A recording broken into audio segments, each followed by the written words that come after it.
Hello everybody. Last લેક્ચરની અંદર આપણે પરમાણુમાં enemy જે કક્ષા છે એમાં રહેલા જે ઇલેક્ટ્રોન છે એની કુલ ઉર્જા માટેનું સૂત્રની વાતો કરી. તેની સાથે સાથે જો આપણે વાતો કરીએ તો હાઇડ્રોજન પરમાણુ જે છે એ હાઇડ્રોજન પરમાણુ માટે પણ આપણે Z=1 મૂકી અને એની જે કુલ ઉર્જા છે એનમી કક્ષાની અંદરની કુલ ઉર્જા માટેનું આપણે ઇક્વેશન મેળવેલ છે.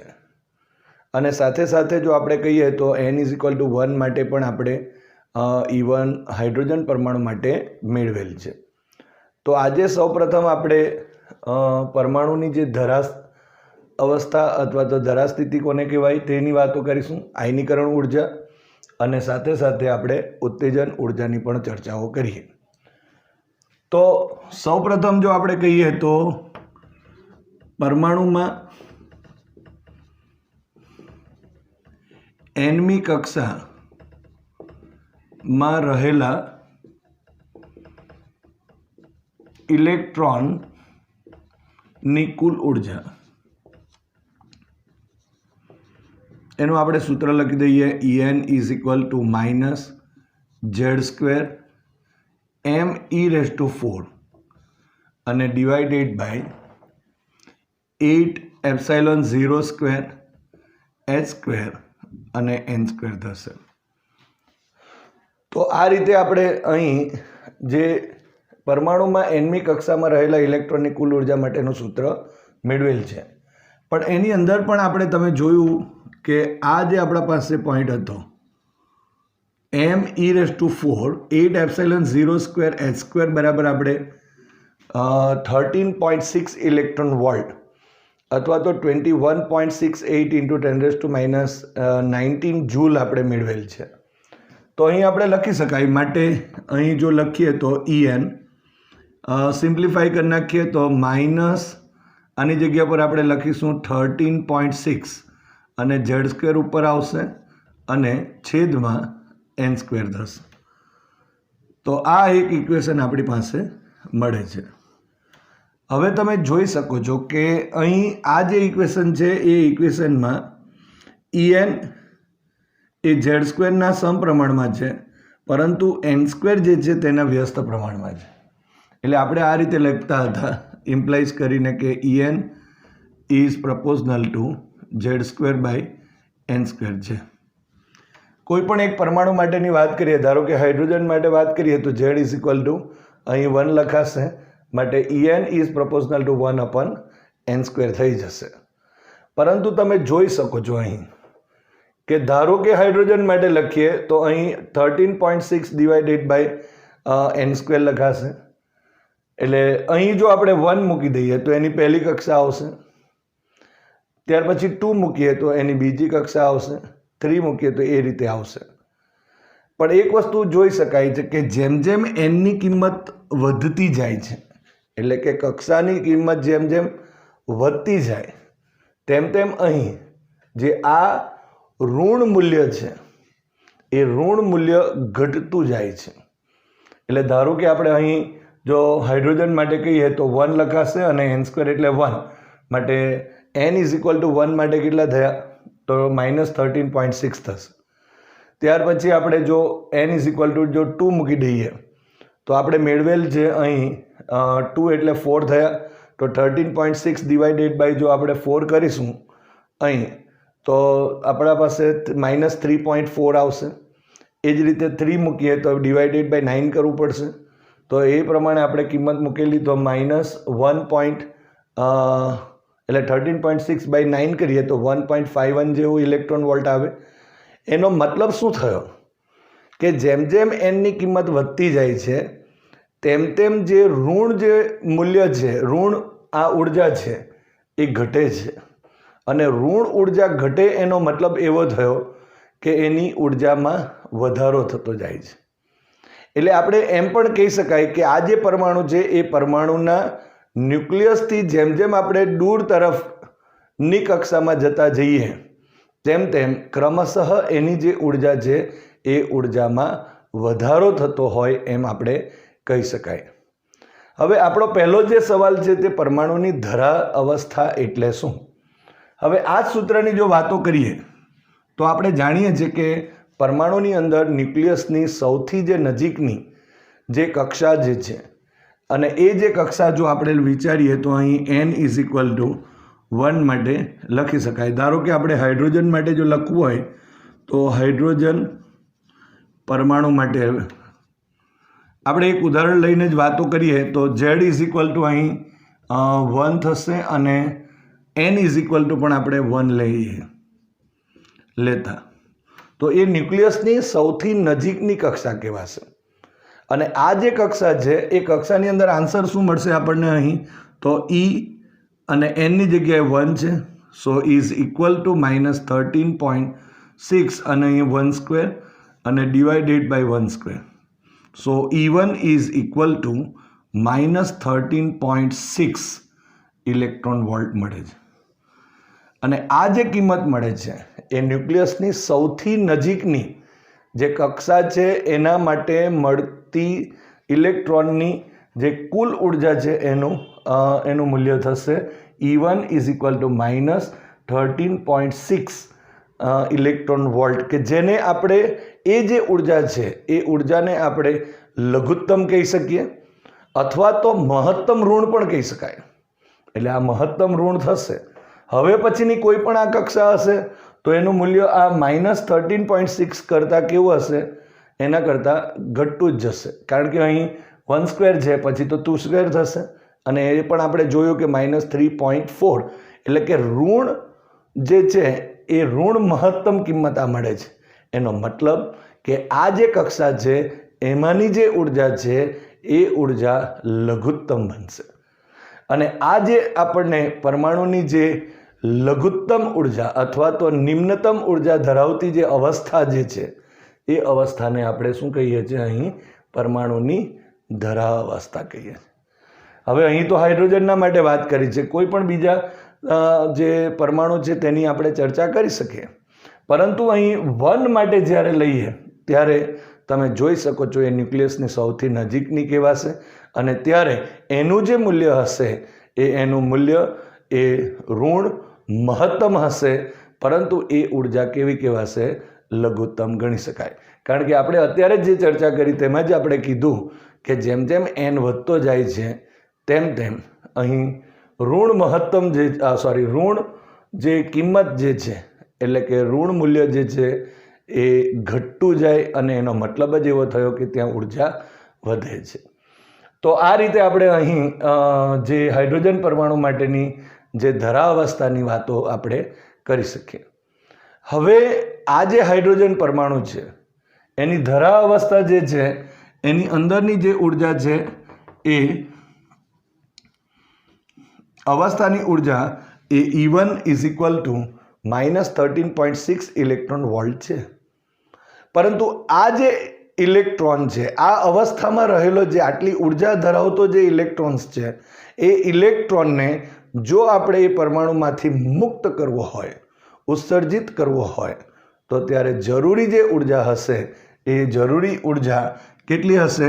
તો અહીં 13.6 ઇલેક્ટ્રોન વોલ્ટ જેટલી હશે. અહીં તો માઇનસ નિશાની છે, એનો મતલબ તો શું થયો કે આ જે ઇલેક્ટ્રોન છે એ ઇલેક્ટ્રોનને ન્યુક્લિયસની સાથે બંધિતમાં રાખવા માટેની ઉર્જા -13.6 છે. માઇનસ નિશાની જે સૂચવે છે.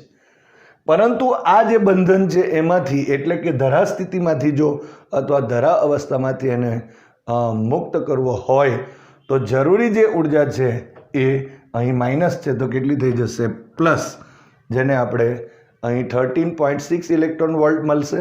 અને એ જે ઉર્જા છે ઇલેક્ટ્રોનને એ અવસ્થામાંથી મુક્ત કરવા માટે જરૂરી જે ઉર્જા છે એને આપણે આયનીકરણ ઉર્જા કહીએ. આયનીકરણ ઉર્જા કહેવાશે.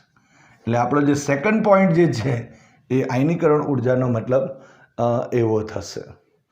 તો આ રીતે આપણે અહીં 13.6 ઇલેક્ટ્રોન વોલ્ટની પણ વાતો થઈ ગઈ. હવે આપણે ઉત્તેજન ઉર્જા એટલે શું એની પણ થોડીક ચર્ચાઓ કરીએ. હવે ધરા અવસ્થામાં જો વાત કરીએ તો ઇલેક્ટ્રોન આટલી ઉર્જા ધરાવે છે. એટલે આ જે અવસ્થા જે છે સામાન્ય રીતે મોટાભાગના જે આપણે જો વાત કરીએ કે હાઇડ્રોજન જે પરમાણુ છે એ ઓરડાના તાપમાને લગભગ એ ધરાવસ્થામાં જ હોય, પણ જો કોઈક રીતે એને કોઈક ઉર્જા આપી દઈએ અને એ ઉર્જાના ભોગે જો એ ઇલેક્ટ્રોન ઉર્જા મેળવીને એના કરતાં વધુ ઉર્જાવાળી કક્ષાની અંદર એ શું કરી શકે, સંક્રાંતિ કરી શકે અથવા તો એમાં જઈ શકે, તો એ જે અવસ્થાઓ છે એ અવસ્થાને આપણે ઉત્તેજિત અવસ્થા કહીશું અને એના માટે જે જરૂરી ઉર્જા છે એને આપણે શું કહીશું, ઉત્તેજન ઉર્જા કહી શકાય. દાખલા તરીકે આપણે એમ કહીએ કે અત્યારે એક પરમાણુ છે એ ધરા સ્થિતિમાં છે, અત્યારે આની જ વાત કરીએ તો હાઇડ્રોજન પરમાણુમાં ધારો કે પહેલી ઉત્તેજિત અવસ્થામાં જો જવું હોય, પ્રથમ ઉત્તેજિત અવસ્થા એટલે n = 2, કારણ કે આ તો n = 1 માટે મળે છે, એટલે પહેલી અવસ્થા કઈ હશે, પહેલી ઉત્તેજિત અવસ્થા કઈ હશે તો n = 2. એટલે એમ કહી શકાય કે ઇલેક્ટ્રોનને n = 1 માંથી n = 2 ઉર્જાવાળી જે કક્ષા છે n = 2 કક્ષામાં જે ઉર્જા છે ત્યાં જવા માટે જરૂરી જે ઉર્જા છે એ એની પ્રથમ ઉત્તેજિત અવસ્થા અથવા તો ઉત્તેજન ઉર્જા કહેવાશે અને એ જરૂરી ઉર્જા એટલે આ જે બે ઉર્જા છે એનો તફાવત લેવો પડશે. તો આપણે આ સૂત્રનો ઉપયોગ કરીએ, બરાબર. અહીં આપણે જો હાઇડ્રોજન માટેની વાતો કરી તો એ પણ આપણે પહેલાં લખી દઈએ. તો સૂત્ર પહેલાં લખું છું, En = -13.6 Z² / n². અહીંયા લખી દઉં છું હાઇડ્રોજન પરમાણુ માટે Z = 1 લેતા એટલે આપણને કુલ ઉર્જાનું ઇક્વેશન મળી જશે. અહીં En = -13.6 આ 1 થઈ ગયું અહીં અને / n² આટલા ઇલેક્ટ્રોન વોલ્ટ થયા. હવે જે પ્રથમ ઉત્તેજિત અવસ્થામાં લઈ જવા ઇલેક્ટ્રોનને પરમાણુમાં, હાઇડ્રોજન પરમાણુમાં એવું લખી દઈએ, હાઇડ્રોજન પરમાણુમાં ઇલેક્ટ્રોનને પ્રથમ ઉત્તેજિત અવસ્થા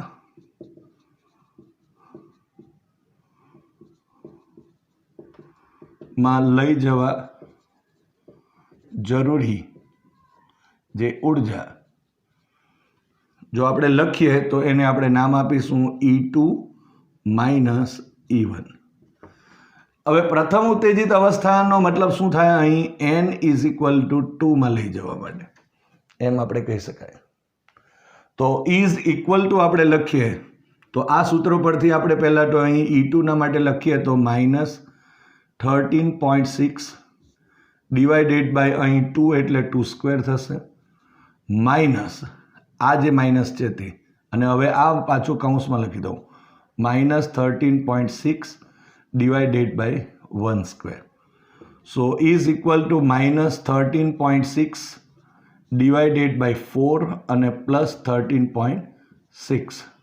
સો 13.6 માઇનસ અહીં 4 × 12 એટલે 3.4 થયા. સો = અહીં જે તફાવત છે બેનો એ મળશે E2 - E1 અહીં 2 પોઈન્ટ એટલે 10 આટલા ઇલેક્ટ્રોન વોલ્ટ. એનો મતલબ શું થયો કે જો ઇલેક્ટ્રોન છે એ ઇલેક્ટ્રોનને હાઇડ્રોજન પરમાણુમાં ઇલેક્ટ્રોનને એની ધરા અવસ્થામાંથી એની પ્રથમ ઉત્તેજિત અવસ્થા એટલે કે n = 2 માં લઈ જવા માટે જરૂરી જે ઉત્તેજન ઉર્જા છે એ 10.2 ઇલેક્ટ્રોન વોલ્ટ હોવી જોઈએ. હવે જો ધારો કે બીજો આપણે પોઈન્ટ લખીએ તો હાઇડ્રોજન પરમાણુમાં જ લખી દઈશું. હાઇડ્રોજન પરમાણુમાં ઇલેક્ટ્રોનને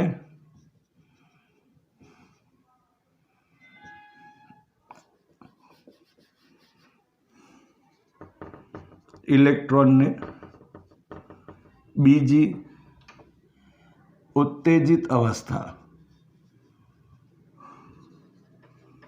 અવસ્થા સાથે લખી દઉં n = 3 માં લઈ જવા જરૂરી ઉર્જા. એટલે 1 માંથી 3 માં જવું છે માટે અહીં શું લખાશે?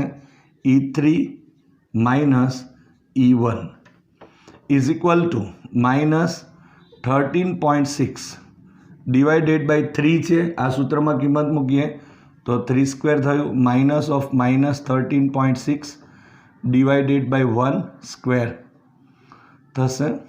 સો આ પ્લસ છે એ પદ પહેલાં લખી દઉં એટલે 13.6 થયું અને અહીં -13.6 બાય 9 એટલે 1.51 something. So is equal two આપણે કેલ્ક્યુલેશન કરીએ. પહેલાં તો 13.6 ડિવાઇડેડ બાય 9 1.51 છે અને 13.6 minus 1.51 so is equal two અહીં 12.09 ઇલેક્ટ્રોન વોલ્ટ થયું. એટલે એમ કહી શકાય E3 - E1 આ મળે છે. એટલે કહી શકાય દ્વિતીય ઉત્તેજિત અવસ્થામાં લઈ જવા માટે જે જરૂરી ઉર્જા એ E3 - E1 એના તફાવત બરાબર હોય અને એ 12 પોઈન્ટ કેટલા છે? 09 ઇલેક્ટ્રોન વોલ્ટ જેટલી થઈ. હજુ આપણે ત્રીજી જે ઉર્જા છે તેની પણ આપણે ચર્ચા કરીએ અહીંયા.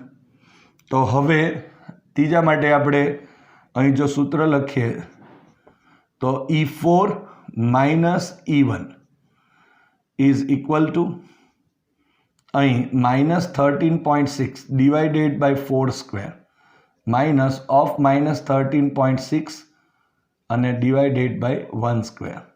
સો 13.6 આ પ્લસ પહેલાં લઈ લીધું માઇનસ અહીં આપણે 13.6 ડિવાઇડેડ બાય 4² ઇટ મીન્સ કે 16.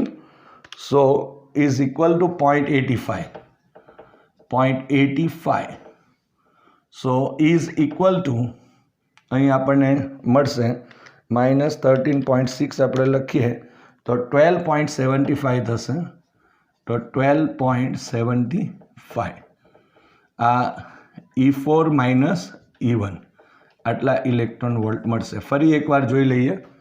13.6 minus 0.85 is equal two 12.75 electron volt જેટલી અહીં ઉર્જા તમે જોઈ શકો છો મળશે. એ જ પ્રમાણે જો ધારો કે આ તો હવે આપણે ત્રીજી ઉત્તેજિત અવસ્થા માટે, ચોથા માટે જો લઈશું તો અહીંયા E5 - E1 કરવું પડશે. તમે જોઈ શકો છો કે અહીં જ્યારે 2 હતું તો પ્રથમ બોલાતું હતું, 3 હતું ત્યારે સેકન્ડ બોલાતું હતું, દ્વિતીય બોલાતું હતું. અહીં જ્યારે 4 આવે છે ત્યારે તૃતીય. અહીં ભૂલ થવી જોઈએ નહીં. અહીંયા જ્યારે આ રીતે આવશે અહીં ત્યારે અત્યારે આ તૃતીય માટે તો n = કેટલા થશે? તો અહીં 4 થશે. હવે એ જ રીતે જો ઇન્ફાઇનિટી અનંત માટેની વાતો કરીએ તો આપણે અનંત માટે પણ લખી શકીએ. તો અહીં E∞ -E1 કહેવાશે. So is equal to -13.6 divided by infinity whole square થયું અને -13.6 ડિવાઇડેડ બાય 1² તો ખરું જ. સો અહીં 13.6 -0 થઈ જશે. એટલે એનો મતલબ એમ થયો કે 13.6 એટલે E∞ -E1 અને આ જો આપણે લખીએ તો આટલા ઇલેક્ટ્રોન વોલ્ટ થયું. તમે જોઈ શકો છો અહીં કે ધરા અવસ્થામાંથી આ તો અહીં તો 1/∞ એટલે તો 0 થઈ ગયો અને એટલા માટે આ પ્લસ કેટલા થશે? 13.6 ઇલેક્ટ્રોન વોલ્ટ જેટલી થશે. એટલે કહેવાનો ઇન્ટેન્સ શું છે અહીં કે ધરા અવસ્થામાંથી એની ઇન્ફાઇનિટી અવસ્થામાં જઈએ તો ત્યારે એને આટલી ઉત્તેજિત ઉર્જાની જરૂર પડે જે 13.6 ઇલેક્ટ્રોન વોલ્ટ જેટલી આપણને મળે છે. તો આ જે બધી ઉર્જાઓ જે મળી એ ઉર્જાઓને આપણે એના ઉર્જા સ્તર વડે પણ દર્શાવી શકીએ, જે જોઈએ આપણે. હવે આપણે જે જોયું કે જેમ જેમ એનની કિંમત વધતી ગઈ, એટલે કે જેમ જેમ ઉત્તેજન ઉર્જા વધતી ગઈ, એટલે કે એનની કિંમત વધતી ગઈ, તેમ તેમ પ્રથમ, દ્વિતીય, તૃતીય, ચતુર્થ અને એ રીતે આપણે ઉત્તેજિત અવસ્થાઓ છે તે ના માટેની ઉર્જાઓ આપણે મેળવી. હવે એક વસ્તુ બીજી કે એ ધરા અવસ્થામાંથી ઇલેક્ટ્રોન એક ઉત્તેજિત અવસ્થામાં ગયો, પણ ફરી પાછું જો ધારો કે એ ઉત્તેજિત અવસ્થામાં છે અને એ ઉત્તેજિત અવસ્થામાંથી એણે જો કોઈ ઓછી ઉર્જાવાળી કક્ષાની અંદર જો સંક્રાંતિ કરવી હોય તો આપણે જાણીએ છીએ અધિતર્ક નંબર 3 મુજબ જો આપણે કહી શકાય તો એ એક ફોટોન જે છે તેનું ઉત્સર્જન કરતો હોય છે. હવે આ જે ઉર્જાઓ જે છે, આ ઇલેક્ટ્રોનની જે કુલ ઉર્જાઓ છે એને આપણે એક આડી અને ઊભી રેખાઓ વડે પણ દર્શાવી શકાય. દાખલા તરીકે જો અહીં આપણે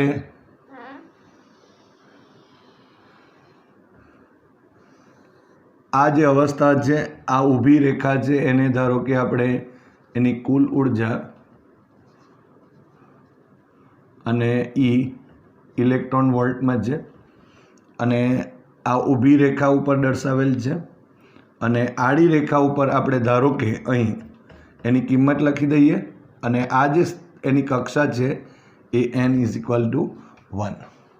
એટલે હાઇડ્રોજન પરમાણુની જે કક્ષા છે, ઉર્જા સ્તર છે, એને આપણે આડી લીટી વડે દર્શાવેલ છે અને એની જે કુલ ઉર્જા એ જે તે કક્ષામાં ધારો કે n=1 તો આપણે લખી શકાય અહીં -13.6 આ ઇલેક્ટ્રોન વોલ્ટમાં આપેલું છે, તો -13.6 અહીં દર્શાવેલ છે અને આ જે સ્થિતિ છે એને આપણે એની ધરા અવસ્થા અથવા તો ધરા સ્થિતિ કહી શકાય. હવે બીજી કિંમત જે મળી તે આપણે જોઈ કે અહીં બીજી જે કિંમત હતી એ જો n=2 માટે લખીએ તો અહીં -3.4 હતું. ત્યાર પછી એની નજીક આ રીતે જો લખીએ તો n=3 માટે તો એ -1.51 હતું. ત્યાર પછી એના કરતાં બે આ રીતે આવી જશે. આમ અહીં એક વસ્તુ માર્ક કરવા જેવી છે,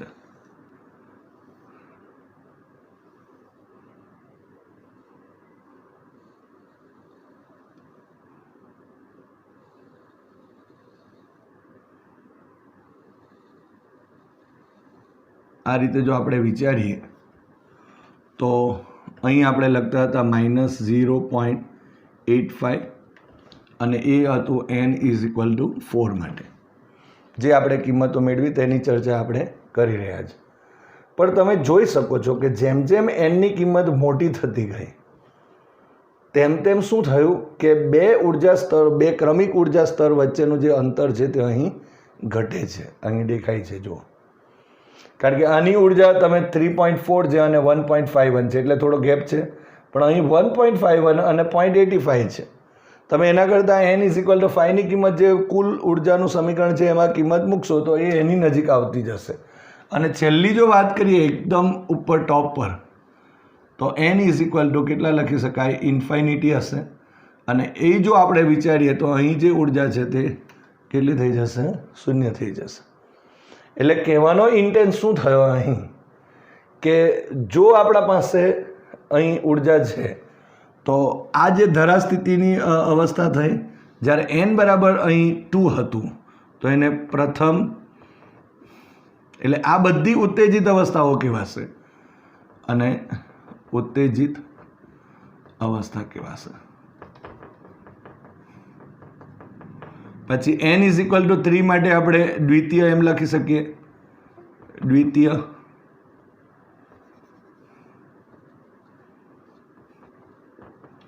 ઉત્તેજિત અવસ્થા.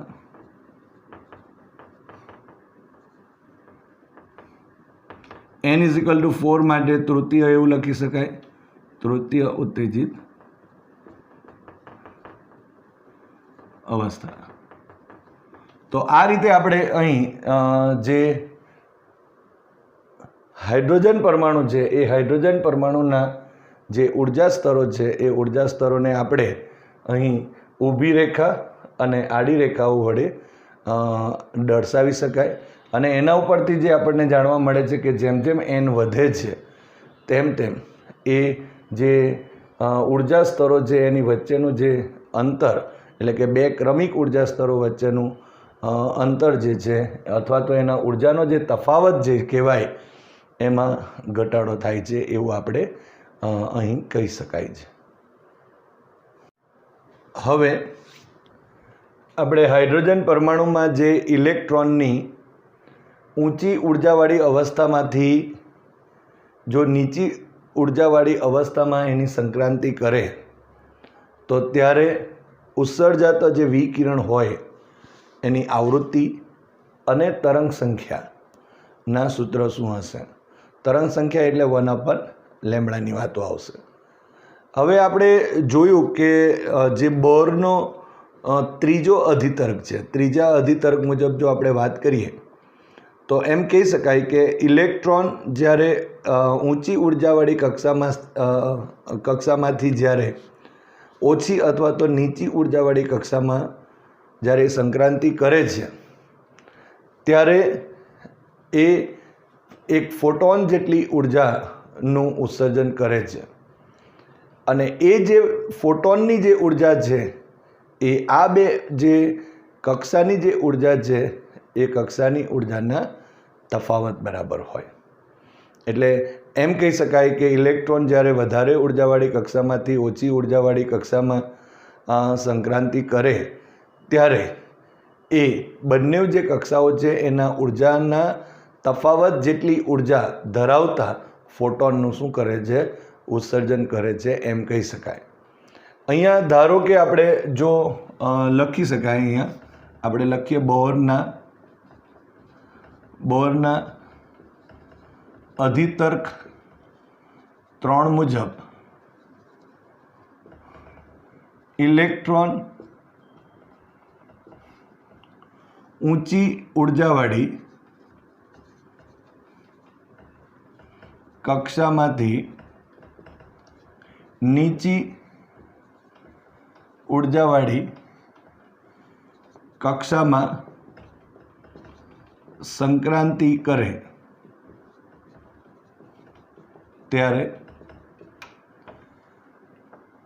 આ કક્ષાઓની ઉર્જા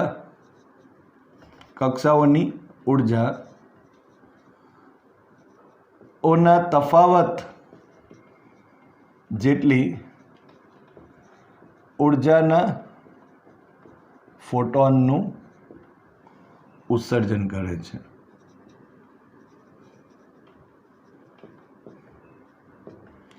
ધારો કે અહીં જે ઊંચી ઉર્જાવાળી કક્ષા કીધી તો ઊંચી ઉર્જા માટે આપણે ધારો કે અહીં NI લખી દઈએ અને નીચી ઉર્જા માટે ધારો કે અહીં NF લખી દઈએ.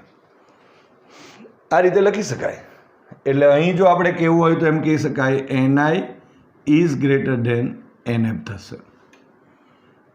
હવે શું થવાનું કે અહીં જો પહેલો પોઈન્ટ આપણે લખવો હોય તો NI કક્ષામાં રહેલા ઇલેક્ટ્રોનની ઉર્જા, તો એનું નામ આપી દઈશું ENI. So is equal two, આપણા પાસે જે ઇક્વેશન છે એનો જ ઉપયોગ કરીશું. EN is equal two minus, અને હાઇડ્રોજન પરમાણુ માટે છે એટલે આપણે Z² ની જગ્યાએ તો 1 જ થઈ જશે. તો is equal two minus me⁴ અને ડિવાઇડેડ બાય 8ε0² h² અને n². તો આ કિંમતો અહીં જો મૂકી દઈએ તો minus me⁴, z is equal two 1 લીધેલ છે એટલે અહીં Z² ની જગ્યાએ 1 લીધું છે. 4 ડિવાઇડેડ બાય 8ε0² h² અને અહીં ni² થશે. બીજો પોઈન્ટ લખી દઉં, NF કક્ષામાં રહેલા ઇલેક્ટ્રોનની ઉર્જા. સો ENF is equal to minus me⁴ divided by 8 epsilon 0 square h square અને n f square થશે. તો આ સમીકરણ નંબર 1 અને અહીં 2 થયું. હવે આ વધારે ઉર્જાવાળી કક્ષા છે અને આ ઓછી ઉર્જાવાળી કક્ષા છે. તો અહીં આપણે જો લખીએ તો સમીકરણ નંબર 1 અને 2 પરથી 1 અને 2 પરથી શું આવશે? તો ENI minus ENF is equal to, હવે આ કિંમત પહેલાં લખી દઉં, minus me⁴ divided by 8 epsilon 0 square h square અને ni² માઇનસ આ માઇનસ જે નિશાની છે તે અને આ માઇનસ ફરી પાછું એટલે minus me⁴ divided by 8 epsilon 0 square h square અને nf². તો આ ધન પદ થઈ ગયું. માટે અહીં ENI minus ENF is equal two, આ પહેલાં લખી દઉં છું, me⁴ 8 epsilon 0 square h square nf² minus me⁴ 8 epsilon 0 square h square અને અહીં ni², જે પદ આ છે. હવે આપણે જે જોયું અત્યારે કે જ્યારે એક ફોટોનની વાત કરીએ તો એના ઉર્જાના તફાવત બરાબર હોય તે છે. તો અહીં આની જગ્યા પર આપણે શું લખાય? એક ફોટોનની ઉર્જા એટલે HF લખી શકાય. અહીં આપણા પાસે HF જે છે, F એટલે અહીં આવૃત્તિ થશે, પણ એની જગ્યાએ આપણે ન્યૂ વાપરીએ, ન્યૂ, બરાબર, અને એને IF કહેવાશે. IFનો મતલબ શું થયો? આઈમી કક્ષામાંથી NIમી કક્ષામાંથી NFમી કક્ષામાં એ સંક્રાંતિ કરે છે. એટલે અહીં F આવેલો છે એટલા માટે આપણે Fનો ઉપયોગ નથી કરેલો. અહીં તમે F પણ વાપરી શકો છો. ઓકે, સો અહીં ઇઝ ઇક્વલ ટુ, અહીં me⁴ 8 epsilon 0 square h square આટલું કોમન થઈ ગયું. અને કાઉન્સમાં જો આપણે લખીએ તો 1/NF² માઇનસ 1/ni² થશે. તો આ જે ઇક્વેશન આપણને જે મળ્યું અહીંયા અત્યારે, આ જે ઇક્વેશન મળે છે એને અહીં જે રીડબર્ગ જે છે એ રીડબર્ગનું સૂત્ર કહેવામાં આવે છે. હવે એની અંદર જો આપણે આવૃત્તિ શોધવાની છે, અહીં શોધવાનું શું છે? વિકિરણની આવૃત્તિ, અને બીજો પોઈન્ટ છે તરંગ સંખ્યા.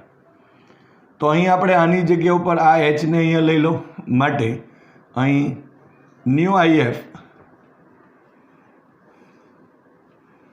IF is equal to me⁴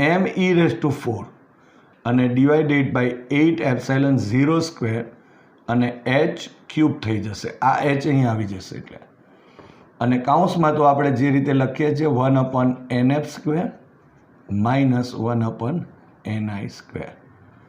તો આ આપણા પાસે આવૃત્તિ માટેનું સમીકરણ મળી ગયું.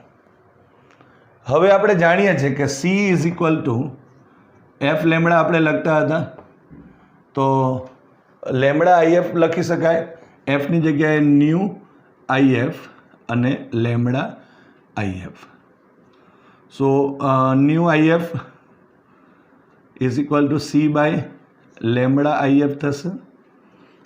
કિંમત મૂકી દો અહીંયા, માટે C divided by lambda IF is equal to me⁴ divided by 8 epsilon 0 square h³ અને કાઉન્સમાં 1/NF² માઇનસ 1/ni² થશે.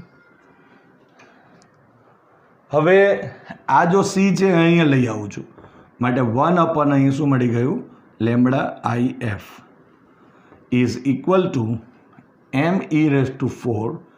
Divided by 8ε0² h³ into C, અને કૌંસમાં આવશે 1/nf² માઇનસ 1/ni². તો આ જે ઇક્વેશન જે મળે છે એ અહીં તમે જોઈ શકો છો, જે ઉત્સર્જાતા વિકિરણ છે એની તરંગ સંખ્યા કહેવાય. તરંગ સંખ્યા એટલે શું, 1/λ કહેવાશે. એટલે તરંગ સંખ્યાનું સમીકરણ થઈ ગયું. હવે આ જે સમીકરણ આપણને જે મળે છે એના ઉપરથી લેમ્બડા પણ શોધી શકાશે. તો એના માટે આ બધી કિંમતો આપણે મૂકવી પડશે. આપણે જાણીએ છીએ એમ એટલે ઇલેક્ટ્રોનનું દળ, ઈ એટલે જે ઇલેક્ટ્રોનનો વીજભાર છે તે ε0 શૂન્યાવકાશની પરમિટિવિટી, એચ પ્લાન્ક કોન્સ્ટન્ટ અને સી પ્રકાશનો વેગ થશે. બધાની કિંમત એ ખબર છે, અને એ જો બધાની કિંમત આપણે મૂકીએ તો અહીં જે કિંમત મળે છે એ અને આપણે રીડબર્ગ અચળાંક પણ કહી શકાય. એટલે અહીં જો મારે કહેવું હોય તો R is equal to me⁴ divided by 8ε0² h³ into C, જેને આપણે શું નામ આપીએ છીએ, રીડબર્ગ અચળાંક. તો આ જે રીડબર્ગ અચળાંક છે, આ બધી કિંમતો જ્યારે મૂકીએ ને તો એની કિંમત લગભગ 1.091 સમથિંગ ઇન્ટુ 10⁷ મીટર ઇન્વર્સ આવે છે. કહેવાનો ઇન્ટેન્સ શું છે, અહીં જ્યારે આ કિંમતો મળે છે, પરંતુ આપણે જ્યારે હાઇડ્રોજનના બામર શ્રેણીના પ્રયોગની વાતો કરેલી ત્યારે એ જે કિંમત હતી એ R is equal to 1.097 into 10⁷ metre inverse જેટલી હતી. તો આ કિંમત અહીં જો મૂકી દઈએ તો આખું સૂત્ર બદલાઈ જશે અને ઇઝી થઈ જશે. આ કિંમતો તમે મૂકી શકો અને એ કિંમતો મેળવી શકાય. સો 1/λIF ઇઝ ઇક્વલ ટુ અહીં me⁴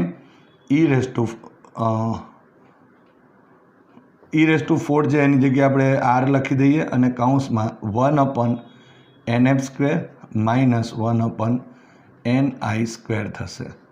જ્યાં ni એટલે ઊંચી ઉર્જાવાળી જે કક્ષા છે એનો નંબર છે, અને અહીં જો આપણે કહીએ ક્વોન્ટમ નંબર જેને કહી શકાય, NF જે છે એ ઓછી ઉર્જા અથવા નીચી ઉર્જાવાળી કક્ષા છે એનો નંબર અથવા તો ક્વોન્ટમ નંબર કહી શકાશે. તો આ રીતે આપણા પાસે તરંગ સંખ્યાનું સમીકરણ રીડબર્ગ અચળાંકના સંદર્ભમાં પણ મેળવી શકાય, અને આ જ સૂત્રનો ઉપયોગ કરીને આના ઉપરથી તમે લેમ્બડા પણ શોધી શકો. આવૃત્તિ માટેનું ઇક્વેશન બી અહીં મળે છે આપણને, અને સાથે સાથે અહીં આપણને તરંગ સંખ્યાનું પણ સૂત્ર મળે છે. હવે આ જે આપણા પાસે જે સંક્રાંતિની જે વાતો છે એ વાતો ઉપરથી આપણે જે જુદી જુદી જે પરમાણુ વર્ણપટની જે શ્રેણીઓ ભણેલા છે એને પણ આપણે સમજાવી શકાય છે.